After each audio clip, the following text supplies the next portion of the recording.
Hardly anywhere in Germany gets as much rain as the region called the Bergisches Land. A blessing from above?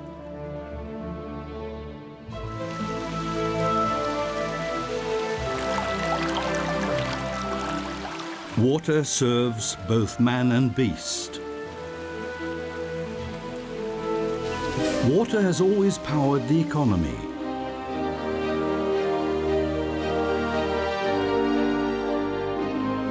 The traditional cultivated landscape here is rich in streams and rivers, and full of life.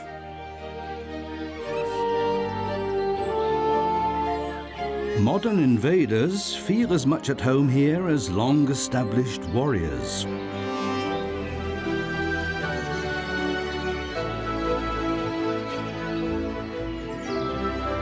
Embedded in its dense forests are many lakes, man-made but a magnet for countless creatures that have become rare elsewhere.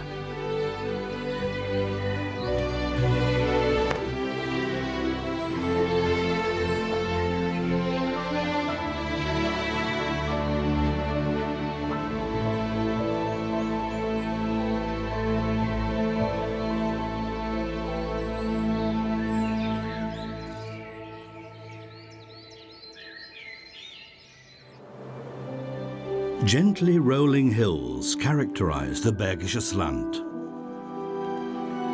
The name, though, doesn't come from Berg, meaning mountain, but from the Counts of Berg. The castle, Schloss Burg on the River Wupper near Solingen, was their ancestral home from the 12th to the 14th century, before they moved their residence to Düsseldorf. What remain are the name, the castle, a popular tourist attraction, and the Wupper, the best known of the region's 2,000 or so rivers and streams.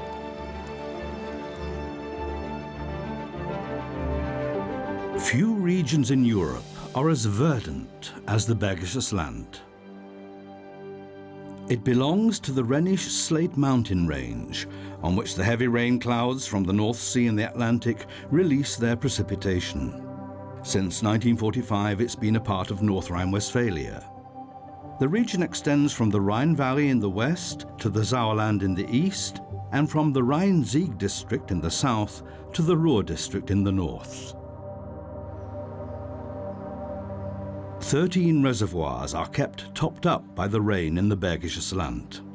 The best known, thanks to a beer advertisement, is the Wieltal Reservoir in the southeast.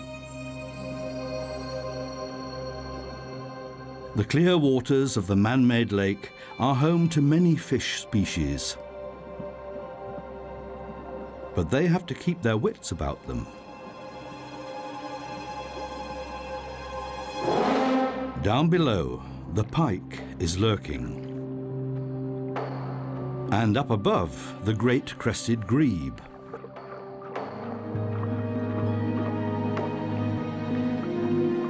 It can dive over 30 meters and hold its breath for nearly a minute, time enough to hunt out fish hiding among the water plants.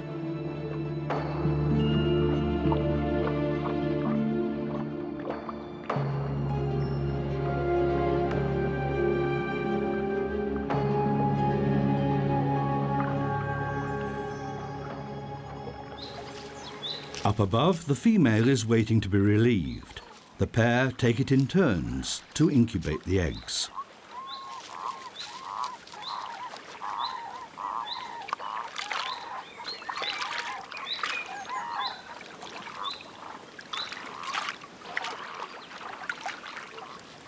Frogs are also part of the grebe's prey.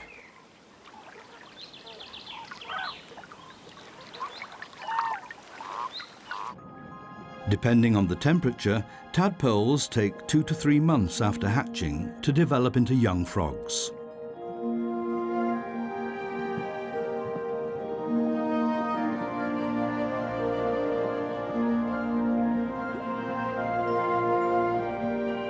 Their journey through the lake is fraught with dangers. The black stork is just one of them.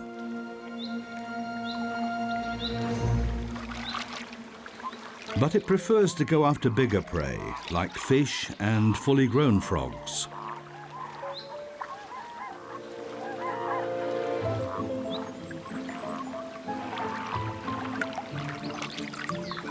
Black storks feed mainly on animals living in the water or at its edges, which makes them much more like the grey heron than their cousins the white storks.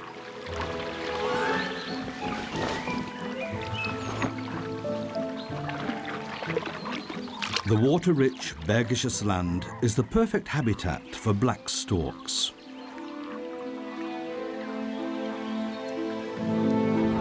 There are plenty of dense forests here too, which these timid birds need for breeding.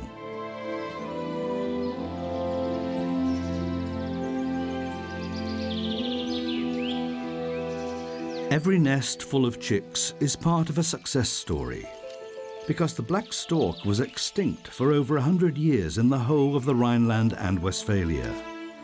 The first ones reappeared in the 1980s.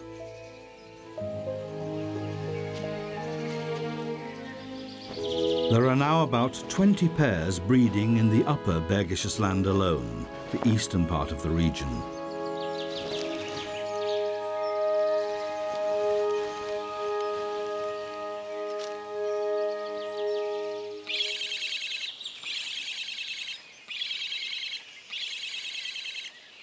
Both parents feed their young with a pre-digested mush of all sorts of water creatures.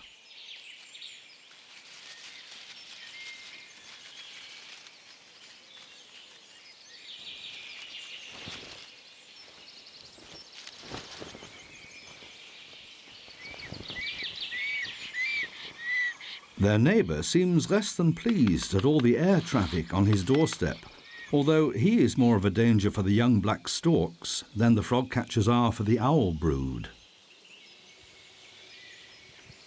In past years, there were young black storks living in this nest. The owl had the advantage of not being a migratory bird, which this one took advantage of and moved into the ready-made nest in early spring. When the rightful owners returned from Africa, they found it occupied and had to relocate. Owls, of the typical owl family, are usually active at dusk and at night. But with hungry chicks to feed, they sometimes go hunting earlier. The Vieltal Reservoir holds nearly 33 million cubic meters of water and is one of the more recent reservoirs, completed in 1973.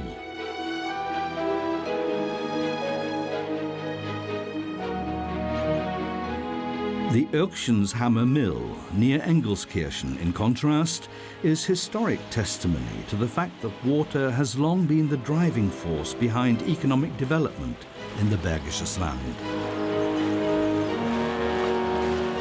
The water wheel here was for driving not millstones, but forging hammers.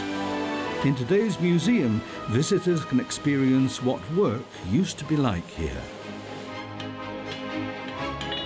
The furnace man prepares the workpiece and ensures that the steels are kept hot.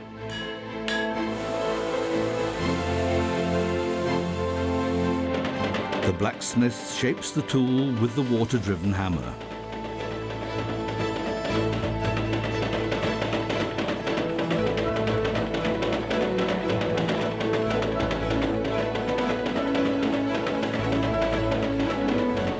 And the sluice operator regulates the amount of water flowing over the mill wheel, according to the speed the smith needs.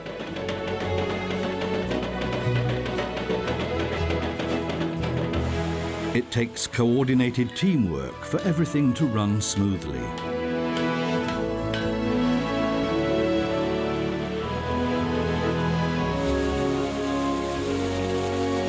30 iron hammer works used to operate along a 12-kilometre stretch of the River Leppe, which itself is only a good 19 kilometres long.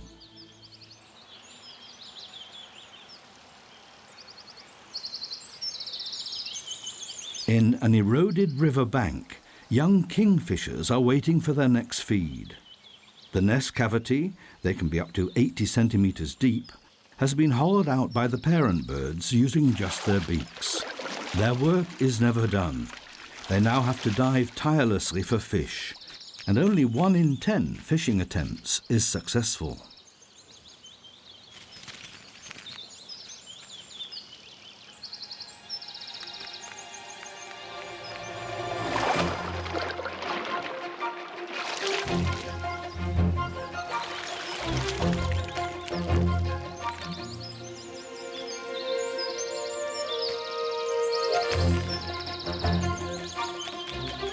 Each nestling gets about 1 fish an hour.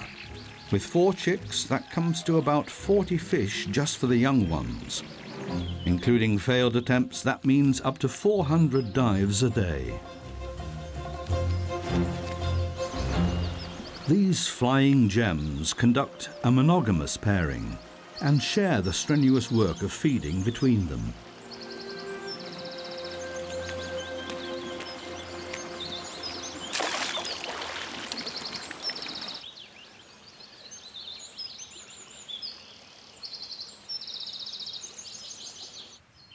For a family of pygmy owls, Germany's smallest type of owl, the division of roles is rather different. During the breeding season, it's the male that feeds the family. The female is already waiting.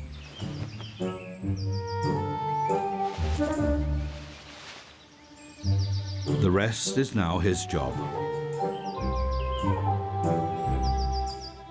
All the young are already hatched.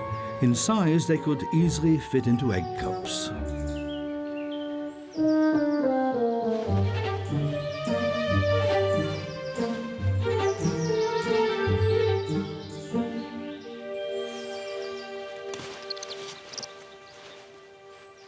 The female feeds the young while the male hunts for replenishment. Goldcrests, the smallest of Germany's songbirds, are a particular favourite of the pygmy owls.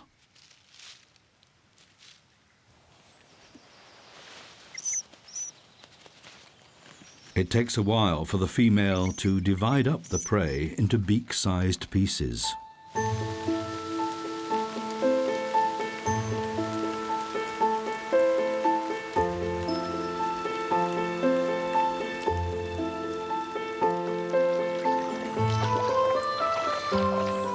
Thanks to the heavy rainfall, lots of forest ponds and bogs have formed in the Bergisches Land.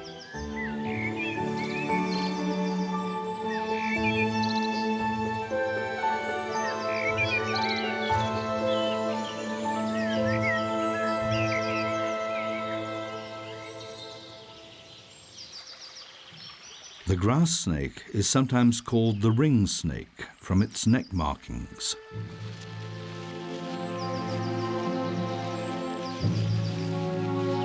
It likes swampy surroundings and hunts both on land and in the water, mainly for amphibians, but also for small mammals.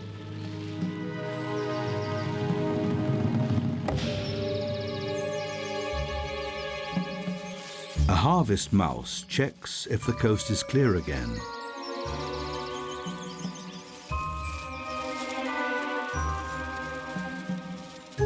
It seems reluctant to venture out. Its fellow harvest mouse, 1 floor lower, apparently hasn't noticed the snake. Harvest mice feed mainly on grass seeds. They can even digest dry grasses.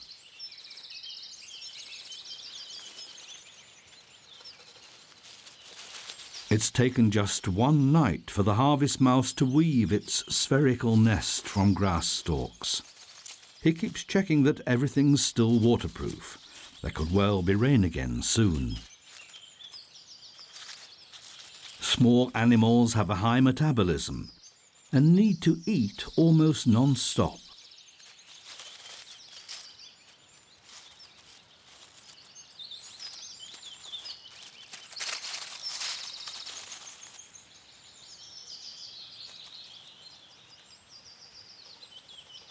The other mouse continues its interior refurbishment.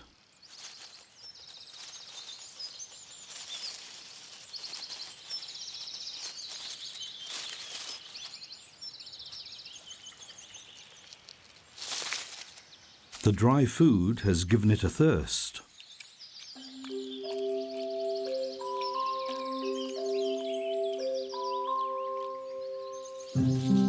Now it's clear why the mouse was so cautious. Her nursery is full. This is already her third litter.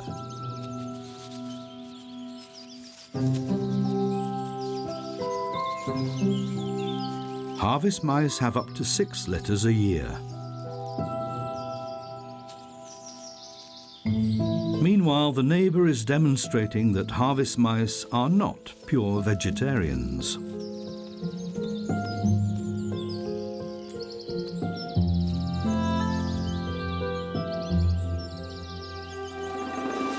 The mother is feeling a bit crowded.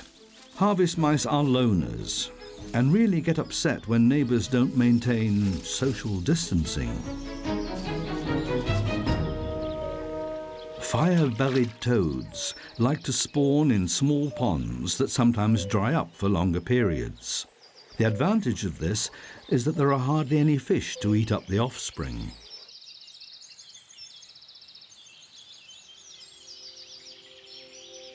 Ponds like this often attract whole colonies of tube worms. They live on the bottom of the pond in tubes they build from mucus and sediment. It's their rear end that sticks out of the tube, and the longer it is, the less oxygen there is in the water. Their swirling movement is an attempt to waft in more oxygen-rich water. Worms that protrude too far are running a risk. Veritable veterans of the Earth's history lie in wait for the worms. The triops, the three-eyed living fossil, is regarded as the oldest type of animal in the world.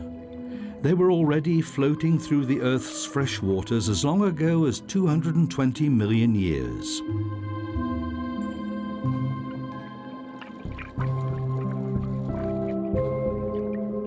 The tube worm doesn't give in easily to its adversary. For their size, many worms are among the strongest creatures in the world. Like all crustaceans, the triops sheds its shell from time to time as it grows. They don't have much time to ensure the arrival of the next generation. Their watery home will soon dry out. They have up to 70 pairs of legs, with which they dig out hollows in the sand for laying their eggs. When the pond water disappears, so do they, but not their offspring. What are known as resting eggs can survive for over 20 years. When the pond fills up again, the larvae hatch out, develop into crustaceans within 2 weeks, and must then make haste to provide once again for the next generation. Obviously, a highly successful strategy.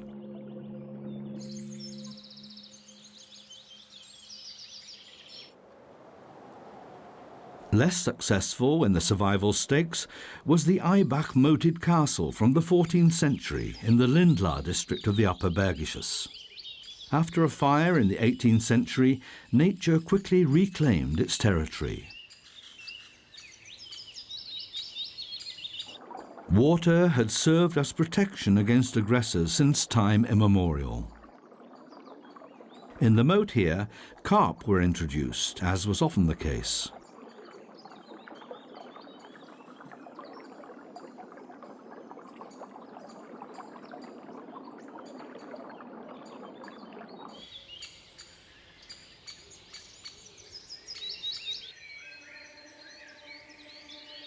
Neuenberg Castle, which is also near Lindlar, was built by the Counts of Berg in the 12th century and destroyed by Swedish forces in the 30 Years' War.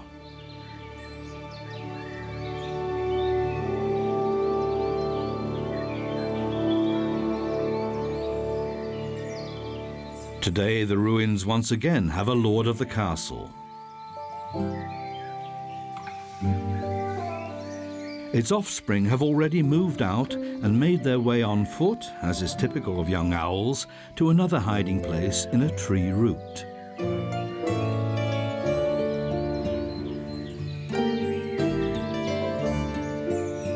maybe not the best choice. They're easy prey here on the ground for foxes and badgers.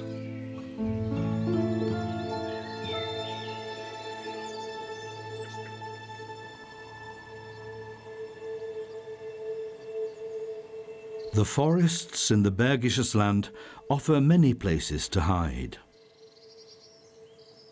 for a wide variety of young animals.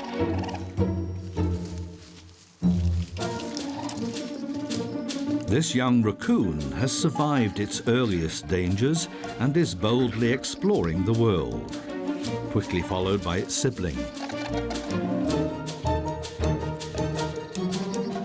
The small bears are the descendants of escaped raccoons, which were introduced from North America for fur farming in the 1920s.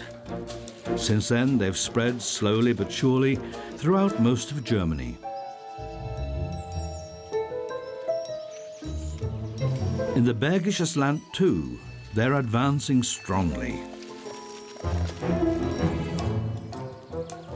The mother keeps a close eye on her adventurous youngsters.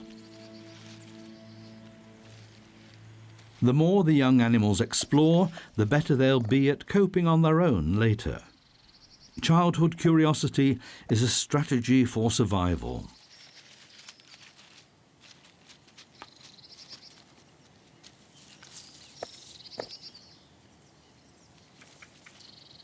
What's that in the bush? Mother coming back? But she smells quite different.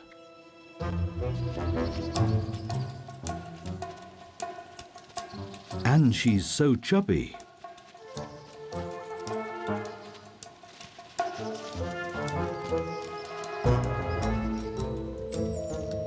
Its nose tells the youngster it's not a relative, although its forebears also came from animals grown for their fur.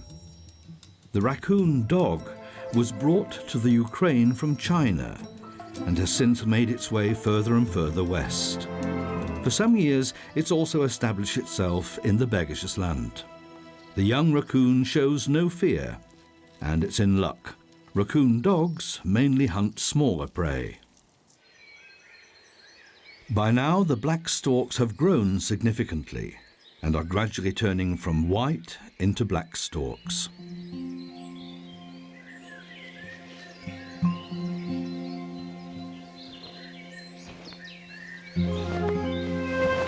Their appetite is also growing by the day. Tirelessly, the parents have to keep the food coming.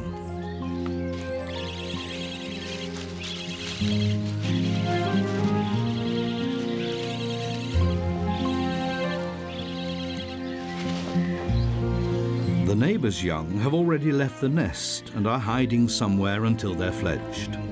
The young storks, on the other hand, are not built for climbing and have to wait until they can fly. Water is everywhere in the Bergisches Land. In some places there are still alluvial forests with old branches of rivers. If the water level rises, trees which can't stand in water die off. That's good for stag beetles. They need dead wood for their brood. But how to get past the rival to reach the female? She's preparing for mating. The tree sap contains certain fungi, which the beetle needs for her reproductive cells to mature. The male's antlers look impressive, but are no good for cutting. But thanks to the female's work, it can now also strengthen its virility.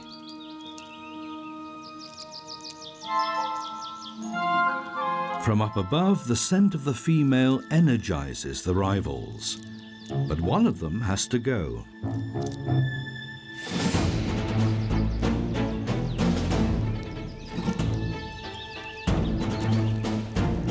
It now becomes clear that the antlers can come in useful.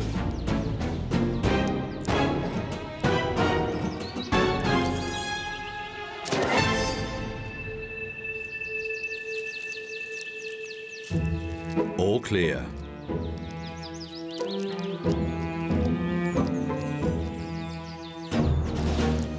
The loser doesn't give up. But inevitably he's too late.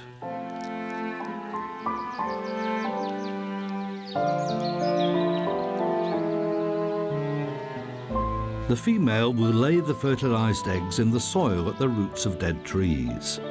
The larvae feed off the dead wood for between 5 and 8 years before they transform into fully fledged beetles. And then, after just 1 month in all their glory, their life is over.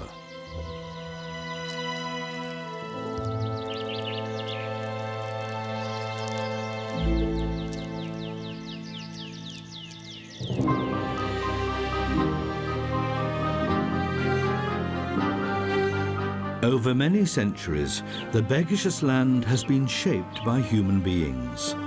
The lush grassland is well suited for pasture.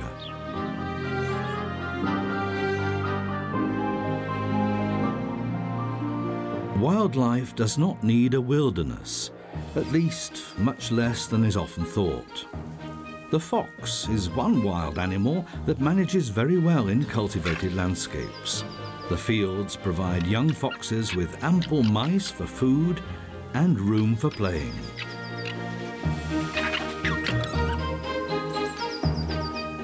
They move away from their mother more and more, and soon set out on their path to independence. In boisterous play, they train themselves in everything they'll need in the future. In a few weeks, the siblings will split up and search out their own territory. As typical adapters to human intervention, they even cope well with city life. They'll have no trouble at all in finding their place in the Bergisches Land.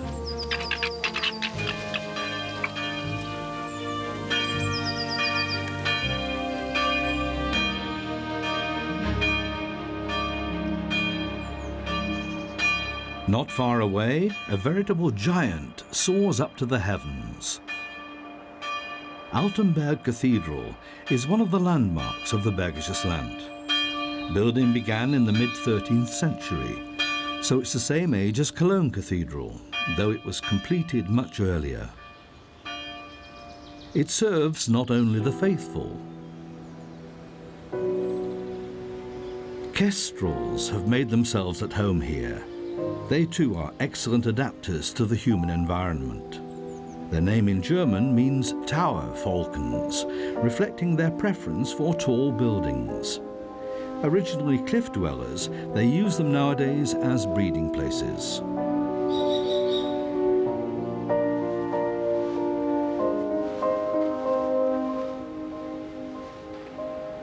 This pair is not alone. One floor further down, a second male has just arrived back with prey and calls for its mate.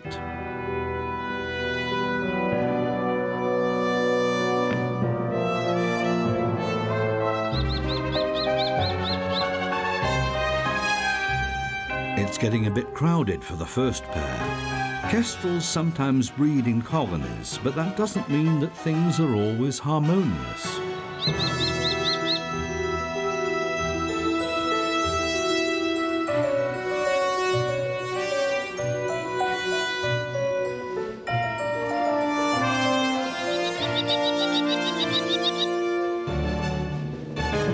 Not easy to keep your composure with so much commotion.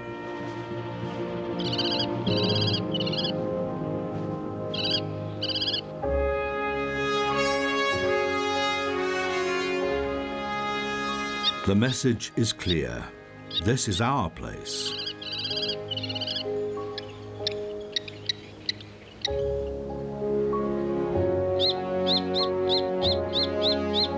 Pair number 1 has clearly got the message and concentrates again for the time being on more important things.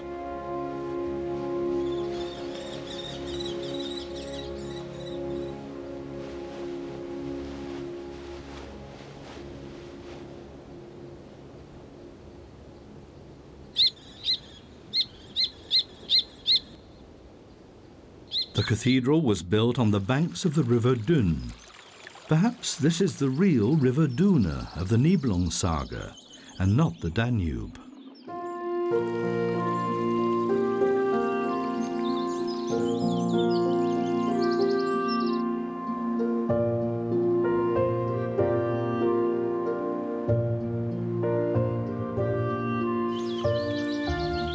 The Dun flows into the Wupper, the river that has most shaped the Bergisches Land since time immemorial.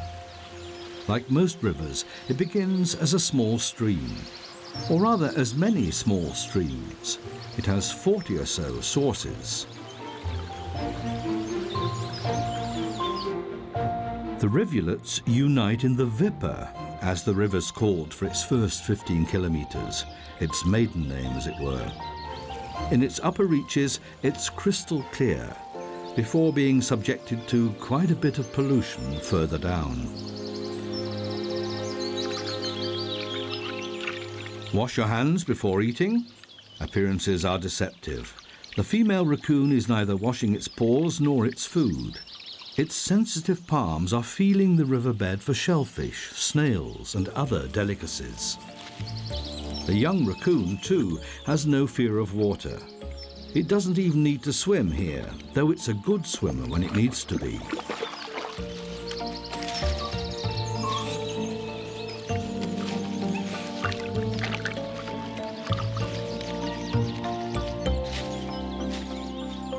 Raccoons avail themselves of anything they can get their paws on, from plants and insects to birds, mice, toads, and fish.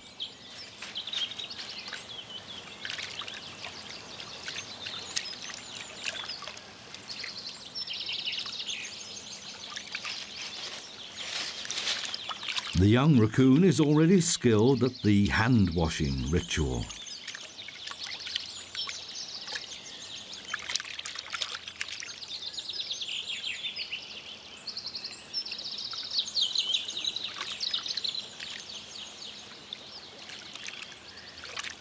It's close to water that the small bear with the highwayman's mask feels most at home.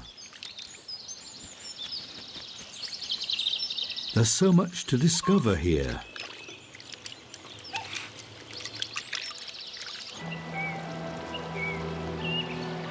Near the town of Radevormwald, the Wipper has already turned into the Wupper.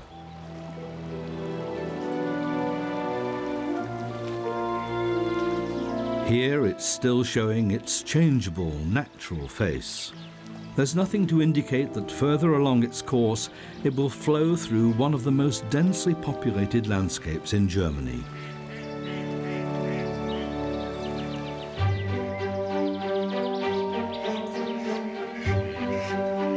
For some years now, though, a homecomer has been gnawing away at the standard image of this landscape. In the daytime, we just see the fruits of its labors. Usually it only appears itself at dusk and at night.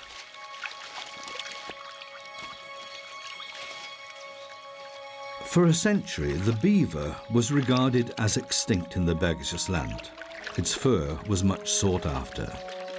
Then in April 2017, the producer of this documentary, the wildlife filmmaker Sigurd Tescher, who died in January 2020, reported the sighting of a beaver in the Wupper. This large rodent had swum past the lens of a night vision camera set up by his cameraman Ralf Steinberg. The beaver seems very much at home and has since been sighted at many other places as well.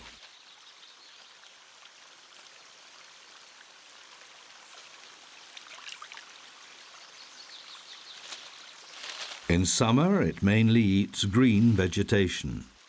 It's usually in winter that the beaver takes up its logging activities in order to get at the bark of twigs.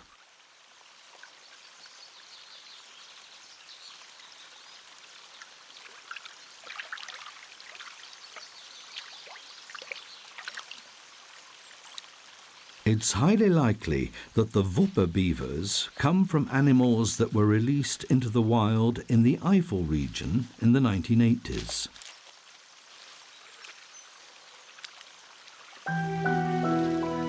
so they must have crossed the River Rhine at some point.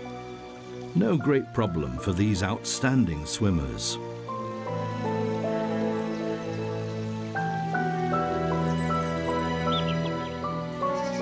In many places, hammer mills still recall the former heyday of forges.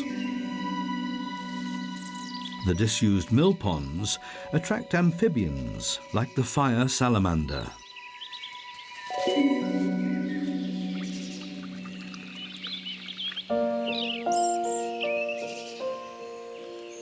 Hilbert's mill on the Leyenbach was still producing shear steel or refined iron up to 1943. The hammer is now preserved as an engineering monument.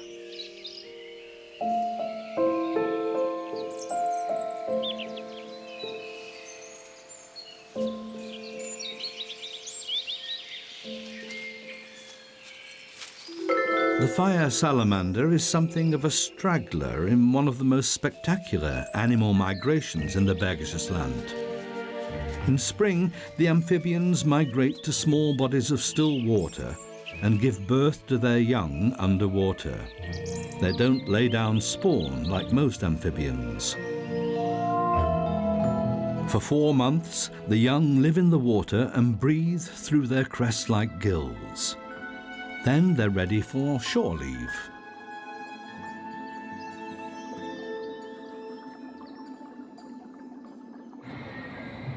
In Wuppertal, the biggest town in the Bergisches Land, with its famous suspension railway, the salamanders wouldn't stand much of a chance among the streets and buildings.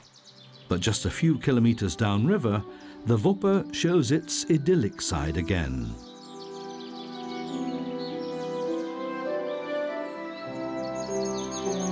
Near Solingen, it flows past the Diedrichs Temple up on the hill.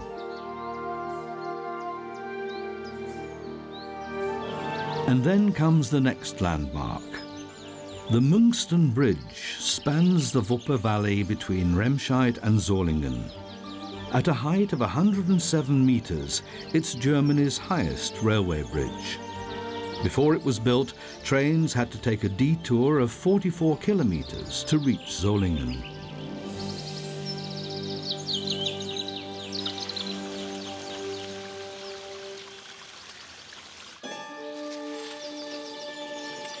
The raccoons, of course, have long since discovered this part of the Wupper for themselves too.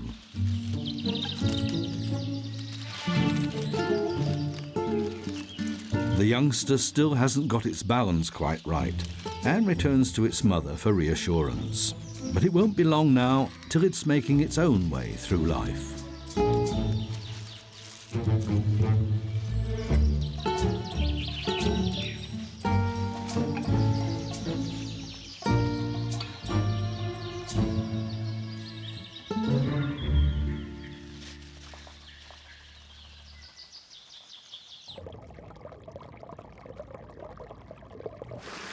Raccoons are very happy to take care of the crayfish in the river, which is very welcome for conservationists. Most of the Wupper crayfish are descended from an American species, which is endangering indigenous species through an imported disease.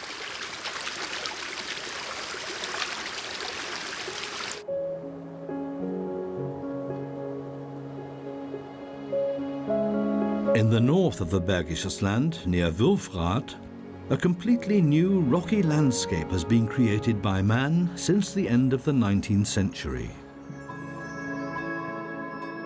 Eons ago, there was a tropical ocean here, where corals built up huge reefs. Their fossilized remains, in the form of limestone and dolomite rock, are still being quarried today. The clear waters of the decommissioned quarries are home nowadays to a host of perch.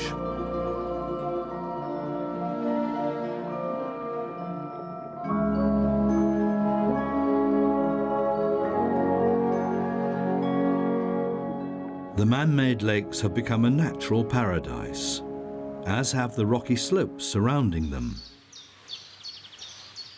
The owl has long understood that its young are very well protected here. The disadvantage, On the cliff face, unlike in trees, the young can only leave the nest using their own wing power.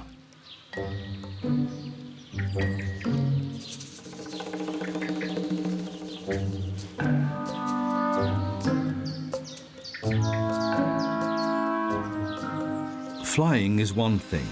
Finding a safe landing place is something else.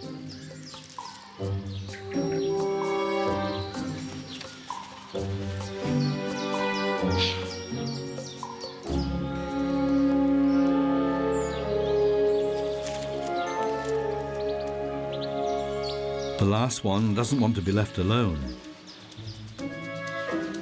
That takes courage.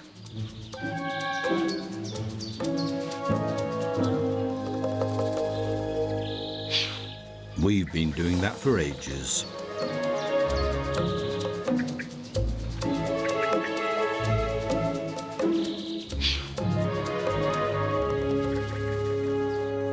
Apart from water, it's forest that typifies the Bergisches Land today. It takes up about a third of the area. The forest management is increasingly moving from spruce to deciduous trees. And in more and more places, it's leaving dead trees to rot naturally. On the edges of the deciduous forests, hazel bushes are spreading again. Good news for the hazel dormouse. Blackberries are also on the menu, along with the nuts.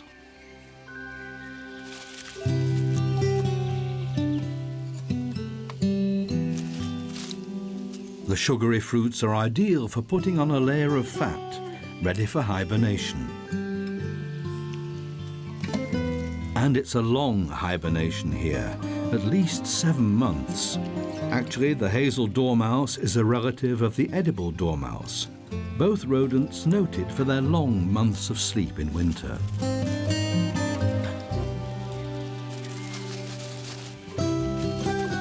This creature is still relatively rare in the Bergisches Land, because species-rich forest edges and hedges are only gradually increasing.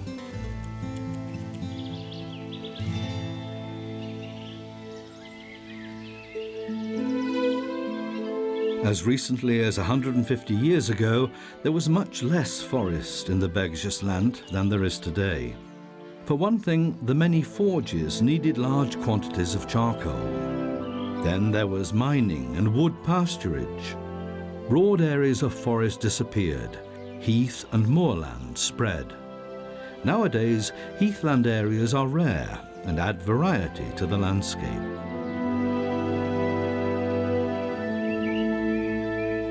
Very different animals can live here than in the forests. Different plants grow, producing different fruit. From time immemorial, heathland has resulted from human activity. Now it's humans who are ensuring their survival, preventing them from reverting to forest. That's how warmth-loving species like the sand lizard have found a home in the Bergisches Land. They feed on insects and spiders and are especially fond of fat grubs. The male wears a bright green garb, whereas the female and the young are more soberly dressed.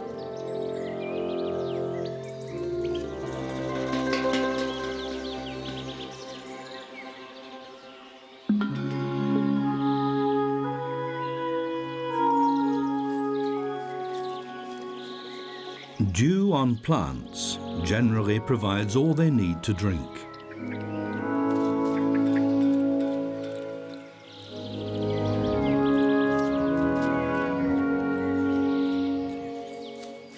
As cold-blooded animals, they have to fill up on warmth, especially in the morning hours, until the next shower comes along.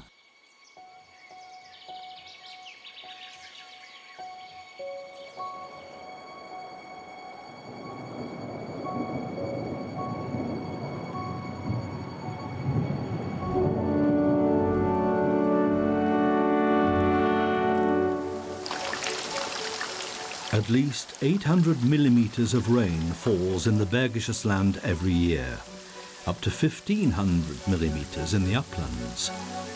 The arrival of autumn is usually heralded by downpours.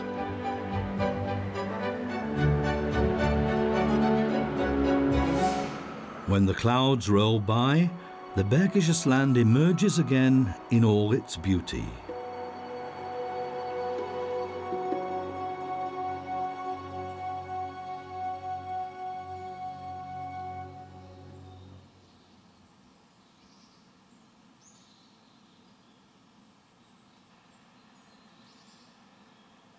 The autumn rains fill up the streams that have dwindled to a trickle in summer and ensures replenishment, at least until now. In times of climate change, the dry periods are lasting longer, the rainfall is heavier. Some animals will disappear, others will be added.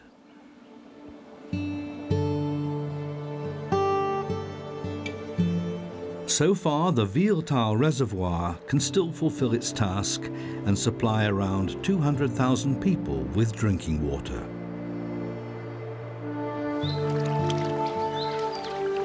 The feathered anglers also find ample food here for most of the year.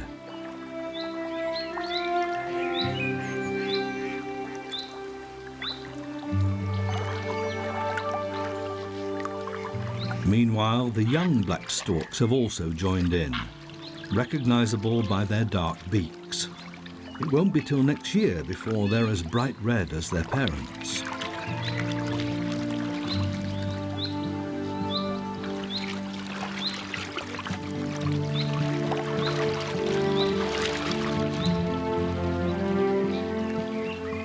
They need to build up their strength for a long journey.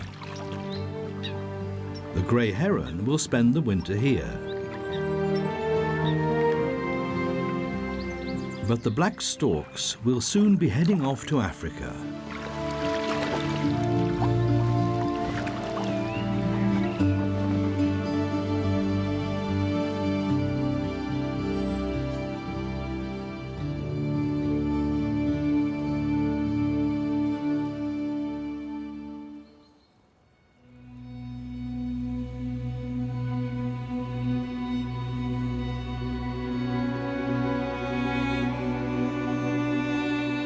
Just a few weeks later, the landscape has lost its flamboyant autumn colour. Winter comes early in the Bergisches Land and transforms it into a frosted wonderland.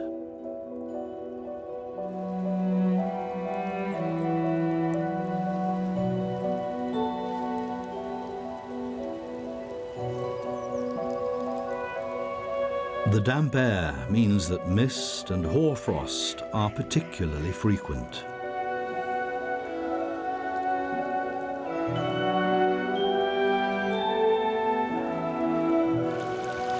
Where it rains a lot, it also snows quite often too, at least as long as it's cold enough.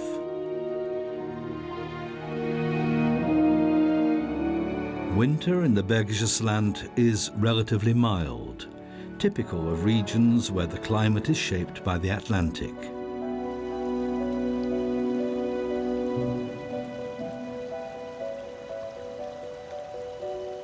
It's rare for the streams to freeze over completely. Raccoons don't hibernate. At this time of year, when plants are wizened, berries and nuts have been eaten up, mice are tucked away under the snow, and birds' nests are empty. They're very much dependent on the streams.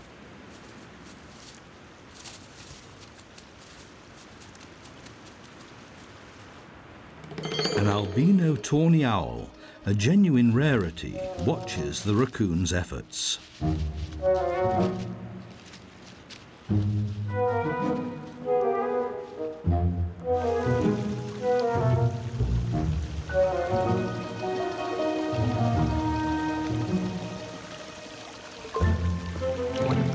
Raccoons are masters of adaptation and have long moved into towns and cities as well.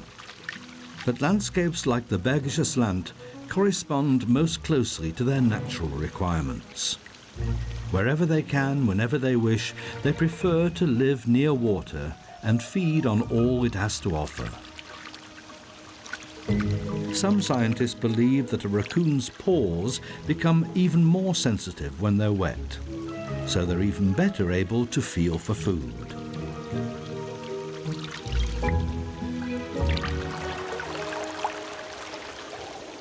Things only really get difficult if the streams actually freeze solid, but climate change makes that more and more unlikely.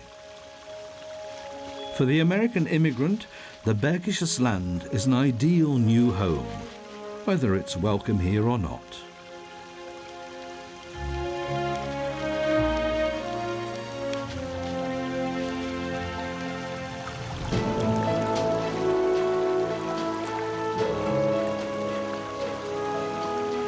Water and forest, half-timbered buildings, slate, tradition and a rich animal kingdom. A region in which so much is combined, naturally. The Bergisches Land.